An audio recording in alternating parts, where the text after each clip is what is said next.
আমাদের বলবো না, ওই দুষ্কৃতিকারী আইন উপদেষ্টা এবং স্বরাষ্ট্র উপদেষ্টার পদত্যাগ চাইছি আমরা। আসসালামু আলাইকুম ওয়া রাহমাতুল্লাহ। আউযু বিল্লাহি মিনাশ শাইতানির রাজিম। বিসমিল্লাহির রহমানির রহিম। আমরা এখানে সবাই ভারাক্রান্ত মন নিয়ে হাজির হয়েছি। আমাদের জুলাই যোদ্ধা, আমাদের সেই ওসমান হাদি ভাই, তাকে গুলি করে হত্যা করা হয়েছে। আমরা তাকে শহীদ হিসেবে গ্রহণ করলাম এবং আমরা তার রুহের মাগফিরাত দোয়া কামনা করছি।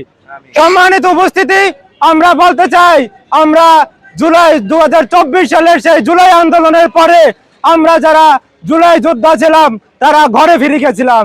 আমরা ভেবেছিলাম যে এই ইন্টারিম গভর্নমেন্ট আমাদেরকে সেই আমাদের যে জুলাই যোদ্ধার যে স্পিরিট, সেই স্পিরিটকে ধরে রেখে তারা সেই সন্ত্রাসীদের বিচার করতে পারবে, কিন্তু আমরা লক্ষ্য করেছি সেই ইন্টারিম গভর্নমেন্ট এখানে সর্বস্তরে ব্যর্থ হয়েছে।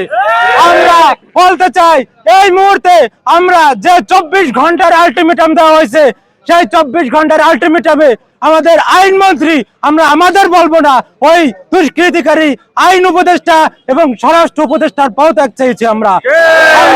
এই 24 ঘন্টার মধ্যেই তার পদত্যাগ চাই। আমরা বলতে চাই, আমরা 24-এর পরে ঘরে ফিরে গেছিলাম, আমরা যার যার অবস্থানে তারা চলে গেছিলাম, কিন্তু আমরা একটা জিনিস লক্ষ্য করেছি যে আমরা ঘরে ফিরে যাওয়ার পর এইখানে অনৈতিক কুকর্ম যারা হচ্ছে, যারা 24-এর জুলাই যোদ্ধা ছিল না, তারা হচ্ছে এই জায়গাটা দখল করে তারা জুলাইকে বিতর্কিত করছে।